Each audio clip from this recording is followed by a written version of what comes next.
Quite a few years ago, I saw a film with Gregory Peck as David. I think it was called David and Bathsheba or something like that. Made in about 1955 or something like that. On the television in the afternoon. And the triumphal entry into Jerusalem with David so happy that he danced in the most appalling manner all over the place, appealed to me greatly. And the Ark of the Covenant was carried in a sort of wagon, this box-like thing with a canopy over it. Somebody touched it and they died. This is all in the Bible as well. Say it was such a magical thing, nobody must touch that object. Anyway, they were all so thrilled and excited. They were playing tambourines and triangles and trumpets or whatever you like. And this triumphal procession was coming into Jerusalem, and David is the founder of Jerusalem. They had recaptured the Ark of the Covenant from the Philistines. And I thought, what a wonderful way to start off the second half of your oratorio. David is now the king, Saul is dead. Let's start off with a triumphant note. So the first chorus, it's very short, is called God Save the King, the founder of Jerusalem. For he has united the tribes of Judah. He has captured the Ark of the Covenant. And it's quite difficult to sing. Rejoice, rejoice, all this sort of thing. And then it becomes wilder and wilder. And they prance around, and I'll get the tambourine playing, all sorts of things. The Ark of the Covenant, the Ark of the Covenant. He has recaptured it, he has recaptured it.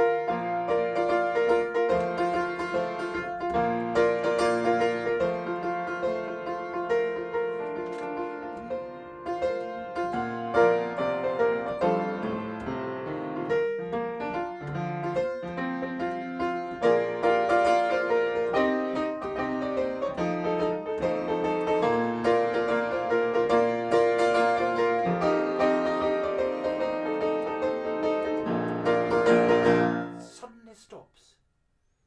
Wild rejoicing, nonsense music. Then sudden silence in the church that'll ring round, because David has stopped and said, that's enough of this nonsense. And he sings, enough, be still, because God is in his soul. And perhaps he thinks he's going a bit too far. And he sings this almost Bach-like chorale. The earth is the Lord's and the fullness thereof, the world and they that dwell therein. For he hath founded it upon the seas. This glorious psalm, these wonderful words. The earth is the Lord's and the fullness thereof. Perhaps we ought to try and remember this.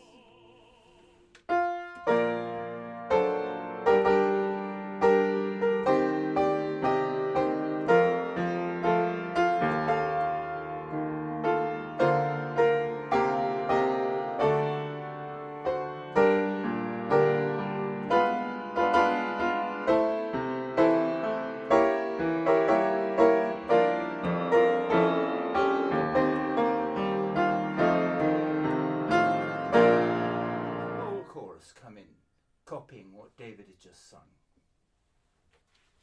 When that comes to the end, we've moved into a new key. Who shall ascend to the house of the Lord?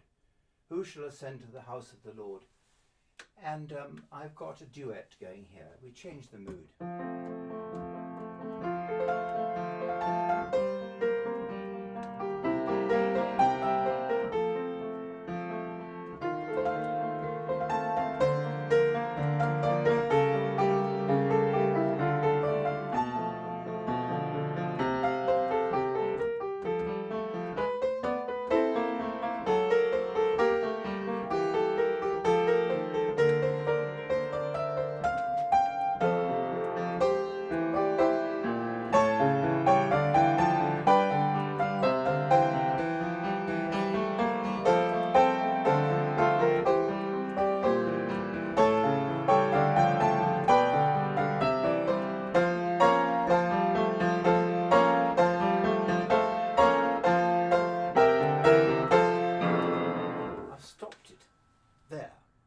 Because this new edition of David is tighter and moves on.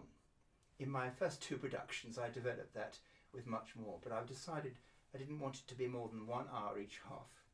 And these are the sort of cuts I've had to make. Perhaps in future years somebody say, well, what else did you write for that?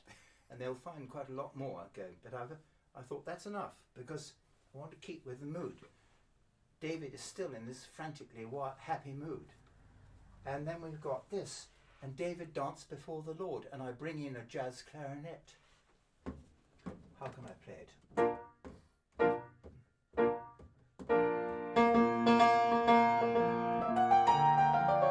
David danced before the Lord. Michal, his wife, looked through a window, and she saw him. And she saw him leaping and dancing before the Lord. Leaping and dancing before the Lord. Well, the clarinet does sort of jazzy stuff.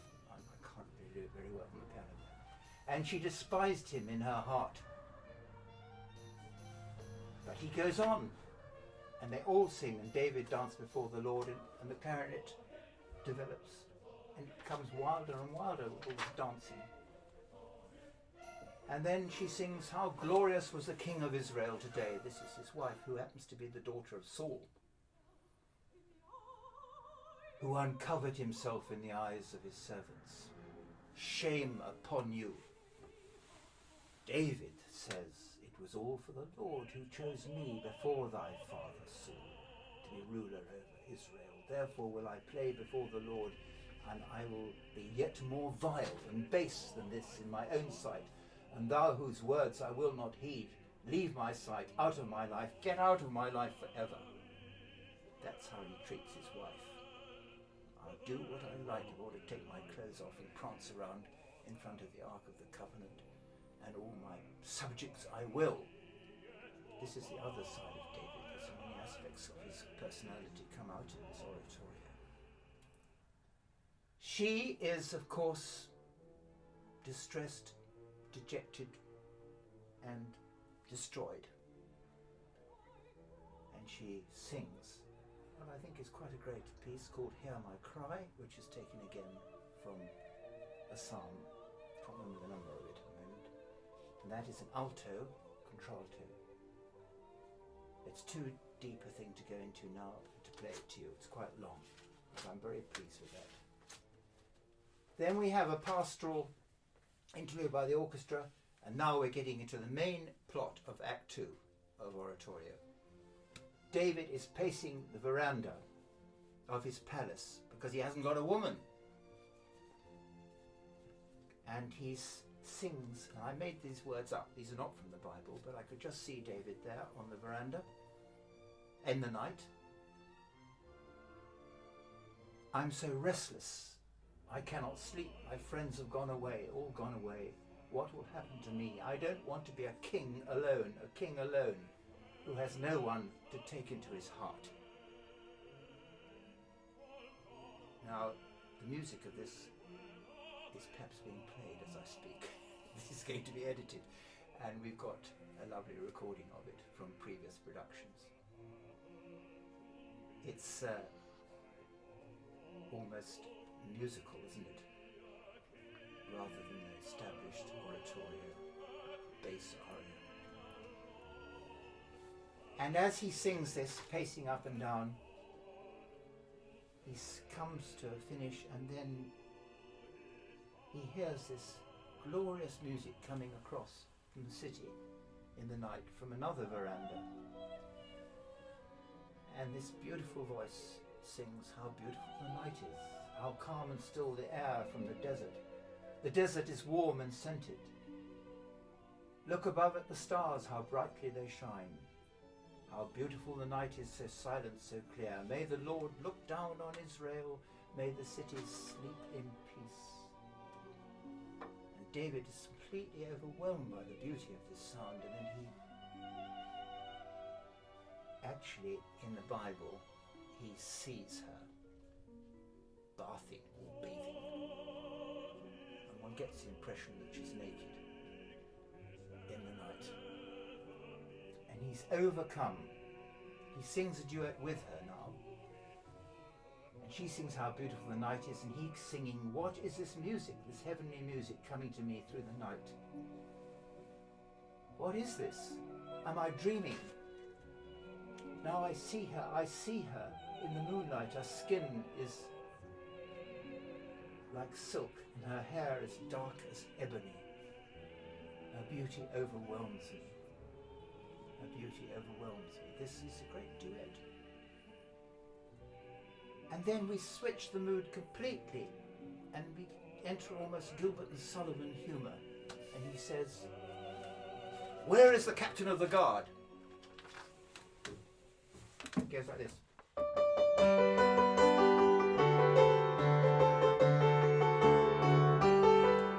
Where is the captain of the guard? Bring him here. Where is the captain of the guard? Bring him here. He's absolutely full of passion and desire. Get the captain of the guard. It sort of somehow reminded me when I used to be the captain of the guard in the lifeguards years and years ago when I was a young man in my about 24 years old in horse guards and had all those horses down there and soldier servants and all sorts of things. Anyway, he calls the captain of the guard. And so he comes and he says, I'm the captain, I'm the captain. I'm here, my lord, to serve you in answer to your call. I flew like the wind, I flew like the wind. I'm here in answer to your call. And then he says, who is this woman, this goddess? I want her name. And the captain says, I know her name, I know her name. She answers to Bathsheba, her beauty is well known, etc., etc., etc. So it goes on, and they have a duet with chorus.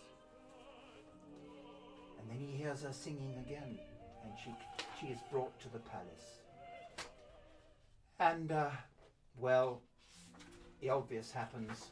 They fall in love. And then she sings a little bit later on, after various things have happened, My Lord, I am with child.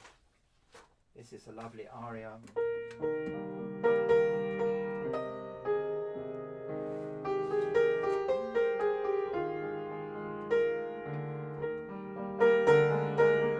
Destiny has spoken.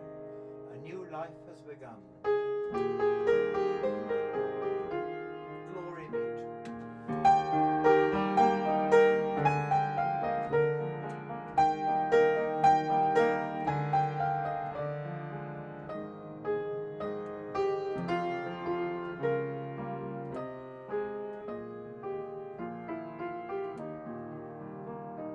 David joins her in singing this. My Lord, I am with child. But then the narrator tells us that Bathsheba has a husband. And then we're introduced to the husband, Uriah the Hittite. I'm a soldier, I'm a soldier.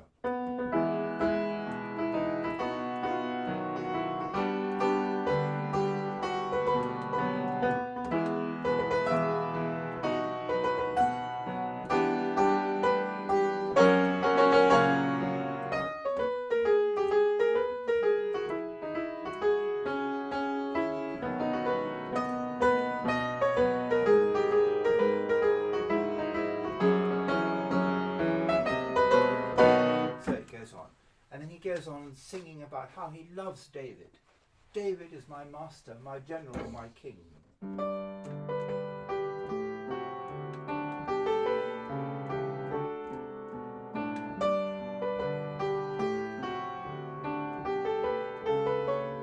Whenever he commands me, I'll follow him.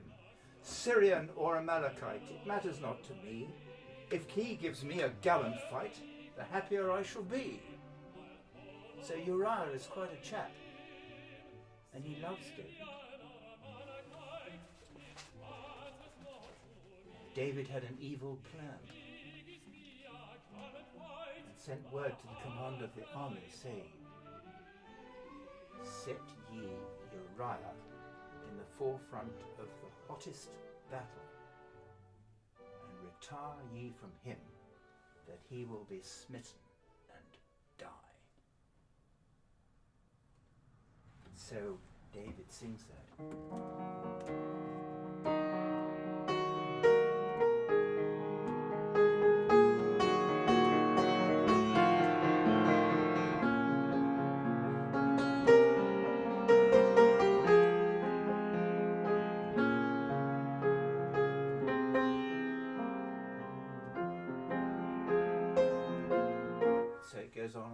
chorus come in, set him in the forefront of the battle. This builds up to quite a passionate chorus. And the Israelites attacked the city of Rabbah. So I depict here a very arousing chorus trying to emulate a battle. And when we did it in Redgrave Church, and we had a bass drum, cymbals, and lots of sound effects.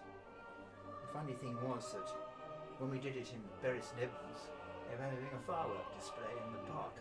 So there was enormous bangs things going on anyway outside, which actually rather disrupted the performance. But it was quite near November the 5th. It wasn't November the 5th, but it was quite near there. It was the nearest Saturday or something. Anyway, this battle scene, attacked the gates of Rabbah.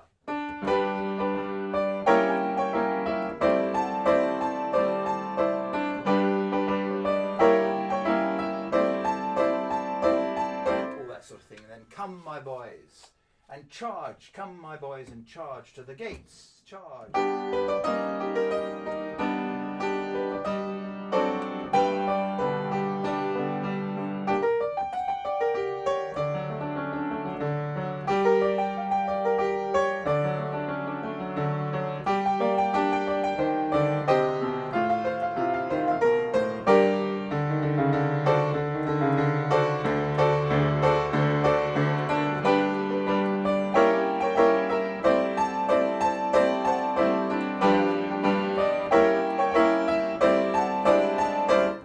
Stuff, isn't it? So that's charging the gates. And unfortunately, the obvious happens. But I go straight on with a link.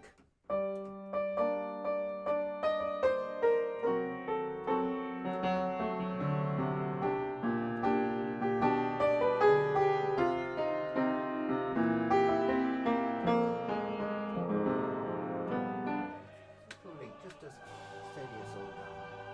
And then a soldier comes on. You've got to hear. He sings, "My Lord, thy servant Uriah, Uriah, he is dead." Sorry, I can't sing it in tune. And then we've got David sings, "Let not this thing disturb thee. Let not this thing trouble thee. For the sword devoureth one as well as another." Now David's trying to fool himself. Don't worry about it, people die in battle. The sword devoureth one as another. Lovely words. And then, as he sings that, he thinks of Uriah in that battle.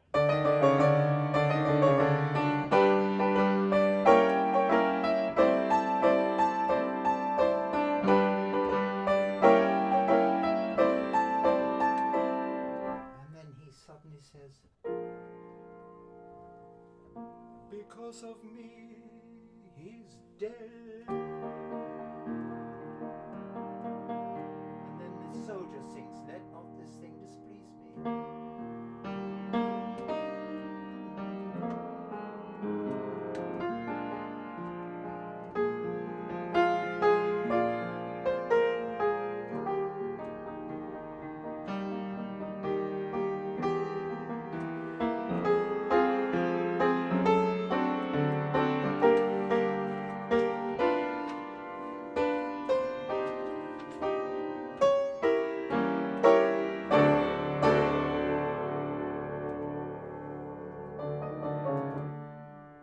David says, "Forget all that.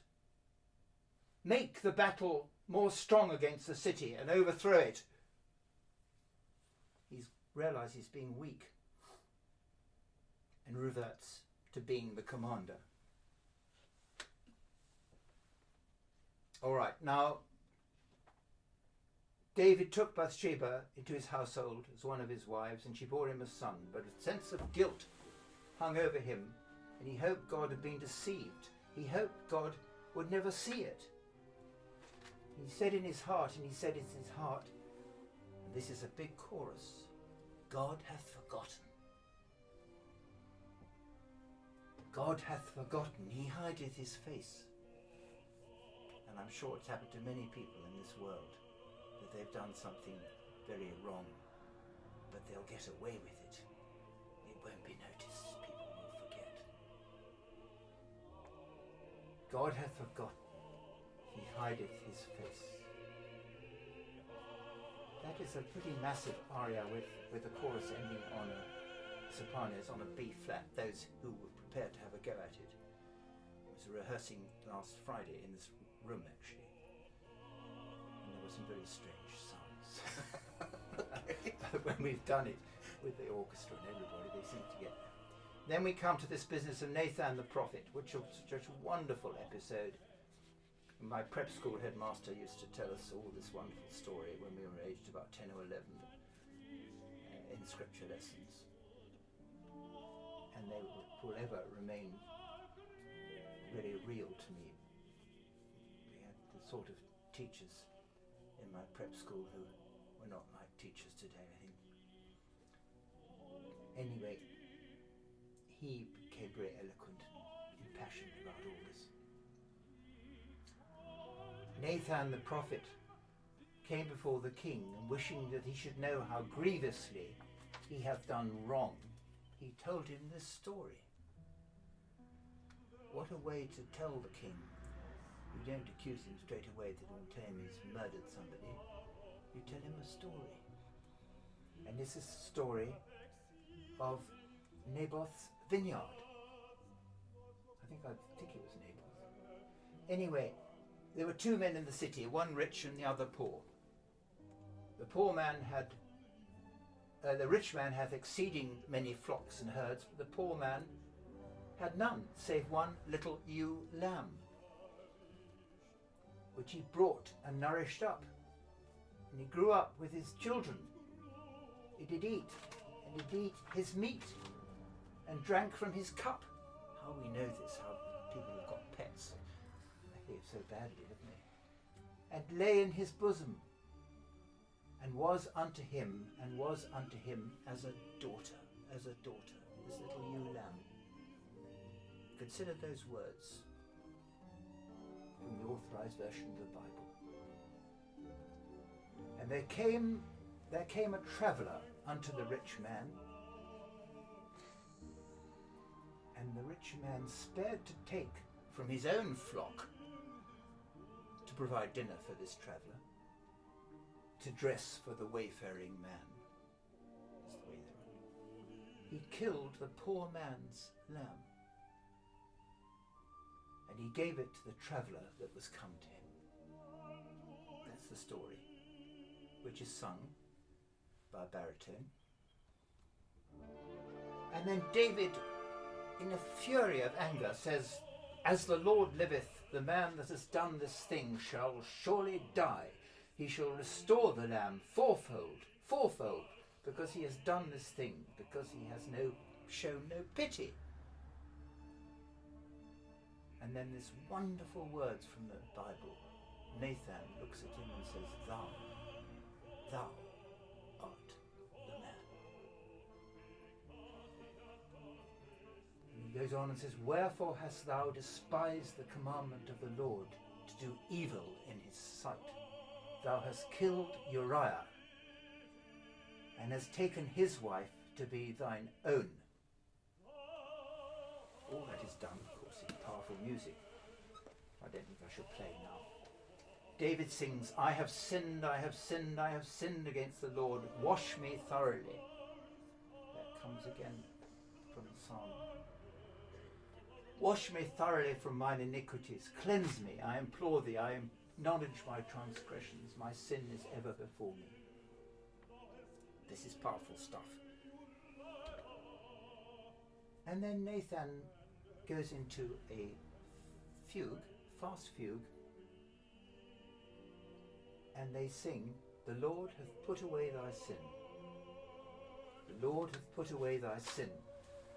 Thou shalt not die, thou shalt not die, thou shalt not die." And then Nathan goes on to say, "But the child that is born to thee shall surely die." course, that gives me a wonderful excuse to write a chorus. O God, I beseech thee, save our child. So Bathsheba and David sing this. And then David fasted and lay upon the earth.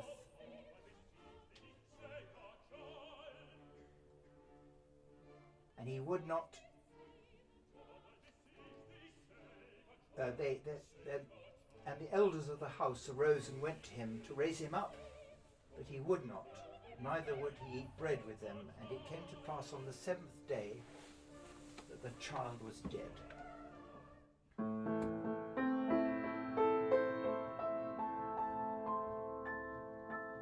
Now there,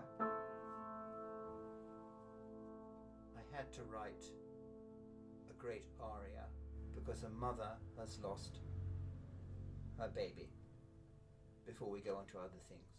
And now comes perhaps one of the most powerful arias in the Oratorio, which really should be in an opera. If there's a God, where is my son, she says. If there's a God, then you must know. Heavy is my heart, I have sinned, I know, heavy is my heart.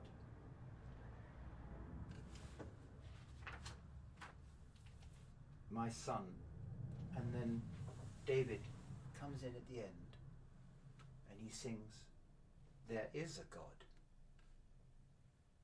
He has our son.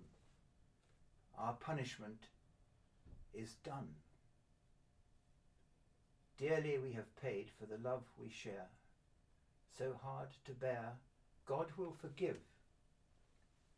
God will forgive, his will be done. I'm not going to play that now, it's a really powerful duet. Now, the rest of it becomes happier and happier. That's the really sad, serious bit. And God forgave David, and the years passed by. David and Bathsheba found solace in their love, and they filled their court with music, and happiness came to them once more. And that gave me an excuse, if it is an opera, for Oriental dance and the court scene, and David and Bathsheba happy again as the years went by.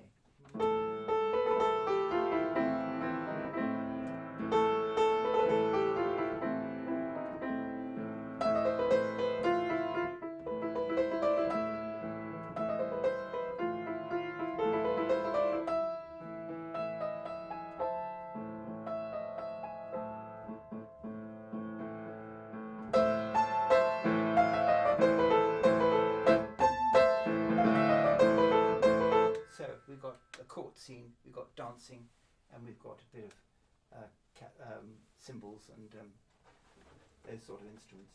And then the narrator tells us, hear the news, come ye people, gather round. Bathsheba has a son, a newborn prince, and his name shall be called Solomon. And there's a big chorus there. Solomon, thou shalt be king, David says to his baby. Thou shalt be king, and I shall watch over thee from heaven. Thou shalt be king of Israel, and I shall watch over thee. It's this chorus, Handelian type chorus here. Thou shalt be king, Solomon. Now I felt the time was really coming. I'm not going to write all about the Absalom's revolt. It isn't good. I couldn't get excited by that because this is the moment where we really got to conclude this great story. And so we have the narrator saying David was to reign 40 years over all Israel, he tells us. And he died in a good old age. He was full of days and riches and honour, at peace with God, and loved by all. And Solomon his son reigned in his stead. And then, as a postlude, to finish the Oratorio, David sings, thine, Lord, is the greatness and the power and the glory, the victory and the majesty. And I found this in Chronicles, a great song of thanksgiving by David to the Lord. From word go, the Lord has been his prop and his purpose, his soul. Though a great poet and though a great soldier and a great king, the Lord was by his soul the whole way through his life. So he finishes off, thine, Lord, is the greatness and the power and the glory and the victory and the majesty, for all that is in heaven and in the earth are thine. Thine is the kingdom, thou art exalted as head above us all. And I've got this tune, comes out of this.